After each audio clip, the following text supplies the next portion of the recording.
Anda kembali di Apa Kabar Indonesia Pagi.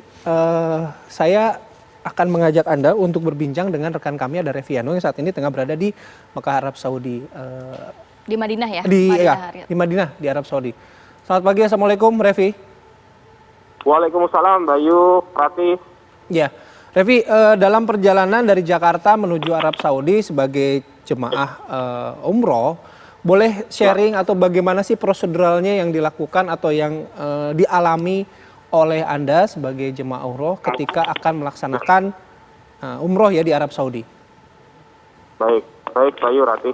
Jadi jamaah-jamaah yang berasal dari Indonesia itu setelah menjalani syarat-syarat administratif gitu seperti visa, paspor tentunya, itu harus menjalani juga protokol kesehatan, yaitu mereka harus tes PCR di Jakarta.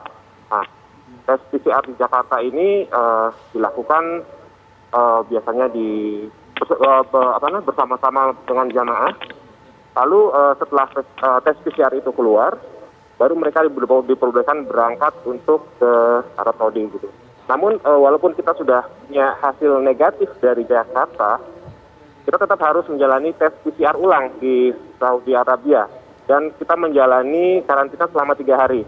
Seperti itu. Jadi protokol kesehatannya saya kira di Indonesia maupun di Arab Saudi sendiri agak-agak sama gitu ya. Sama. Seperti itu. Adi. Revi, jadi Anda saat ini sedang berada di Madinah dan akan menjalankan ibadah umroh ke Mekah nantinya begitu ya? Ya, betul.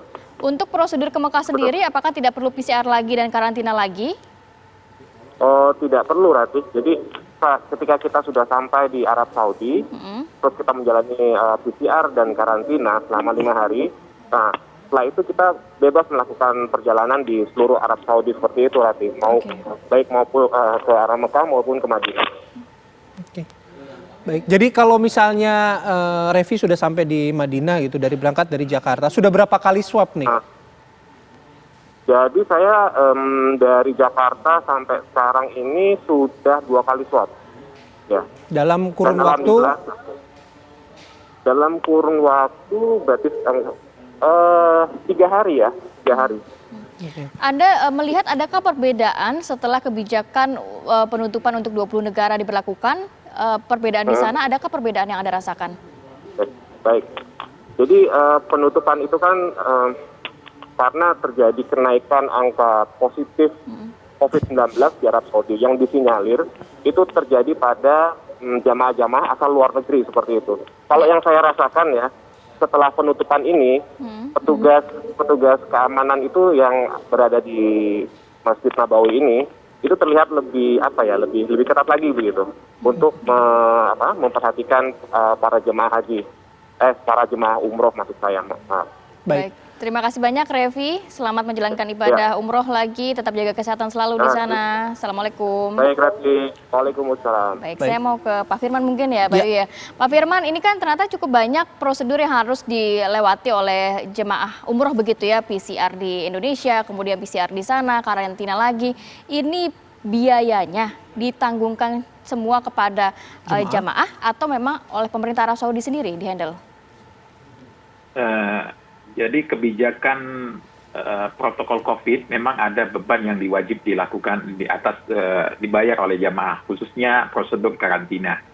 Karena kebijakan karantina sesuai dengan PMA Menteri Agama juga kami juga wajib mengkarantina calon jamaah. Tadi Mas Revi saya yakin juga dia melakukan PCR pada saat dia karantina sebelum berangkat ke Saudi Arabia. Hanya yang negatif hasil swabnya saja yang bisa berangkat untuk ke Saudi Arabia. Sampai di sana mereka karantina, dan karantina ini semuanya biaya daripada jamaah sendiri. Jadi ini Mbak Rati dan Mas Bayu, penyesuaian atas biaya umroh khusus bagi jamaah yang tertunda keberangkatan untuk biaya-biaya protokol COVID ini. Oke. Nah, kalau buat gambaran Pak gitu, karena ada biaya tambahan yang dibebankan ke jamaah gitu ya. Besarannya berapa sih Pak? Berapa persen sih Pak? Jadi artinya kalaupun misalnya ada yang berminat gitu Pak, sudah menyiapkan uang sekian puluh juta mungkin. Pak Firman bisa memberikan gambaran. Merujuk kepada harga referensi ya, harga referensi perjalanan ibadah umroh, yang ketika masa normal itu 20 juta rupiah untuk bisa mendapatkan pelayanan umroh yang lebih baik, Ya. standar minimal lah tentunya.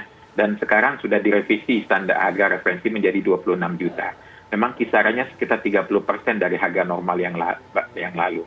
Jadi jamaah-jamaah yang tertunda keberangkatan pada tanggal 27 Februari yang lalu, ketika ingin berangkat kembali pada saat umroh dibuka lagi tentunya harus ada penyesuaian biaya sekitar 20-30%, sekitar 6 juta rupiah penyesuaian. Itu untuk selama melaksanakan ibadah umroh di Arab Saudi begitu ya.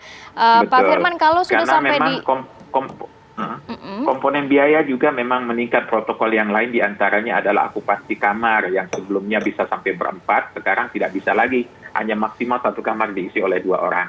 Kemudian juga transportasi darat, bus, maksimal diisi 50% dari kapasitas. Dan ini sangat ketat sekali diberlakukan oleh Kementerian Haji Saudi Arabia. Berarti kalau ada jamaah yang ternyata positif di sana, dikarantina lagi tadi seperti kata Pak Firman, itu ada biaya tambahan lagi untuk karantina mungkin 10 hari, 5 hari, begitu ya Pak ya? Tidak ada biaya kalau memang akibat terpapar ya, bukan dari awal sebenarnya, akibat terpapar. Misalnya gini, tadi jamaah tiba di Saudi Arabia dalam 3 malam, 4 hari 3 malam, dia wajib dikarantina. Kemudian hari ketiga mereka diswab. Bagi yang diketemukan bahwa mereka positif, mereka dikarantina untuk 10 hari ke depan. Dan kemudian diberikan pelayanan medikal bagi yang membutuhkan. Jika tidak, mereka hanya disuplai suplemen makanan, vitamin dan sebagainya di kamar masing-masing, tetap di hotel tersebut dikarantina untuk 10 hari tanpa ada biaya tambahan. Karena apa? Karena seluruh jamaah ini ketika berangkat sudah mendapatkan double asuransi. Pertama asuransi di Indonesia, yang kedua asuransi selama perjalanan di Saudi Arabia. Jadi insya Allah tidak timbul biaya bagi jamaah yang terpapar COVID atau dinyatakan positif ketika berada di Saudi Arabia. Baik. Dan dari jamaah-jamaah ini, sebagaimana disampaikan Mas Raffi, dia sudah di hari ketiga dia swab, kemudian dia bebas berjalan kemana.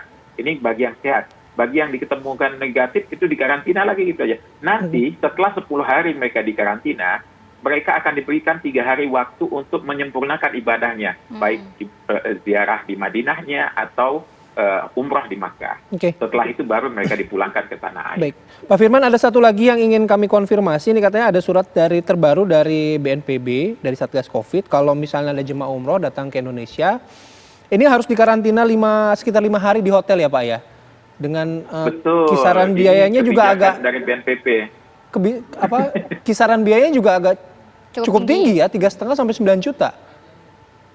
Bisa lebih karena Mas Bayu, karena mereka itu wajib karantina 5 hari dan 2 kali PCR. Oke, itu bebannya ke jamaah berarti Pak? Ya bebannya jadi sifatnya ada biaya mandiri atau beban negara. Jadi kalau seandainya dikoordinasikan jamaah yang menyatakan tidak mampu, bisa menjadi beban negara. Karena prinsip awalnya ketika informasi ini diberikan, ini beban negara, biaya atas negara semuanya. Cuman kemudian keluar edaran baru menyatakan ini hanya diberikan gratis bagi pelajar, kemudian pekerja migran, kemudian pekerja luar negeri Indonesia.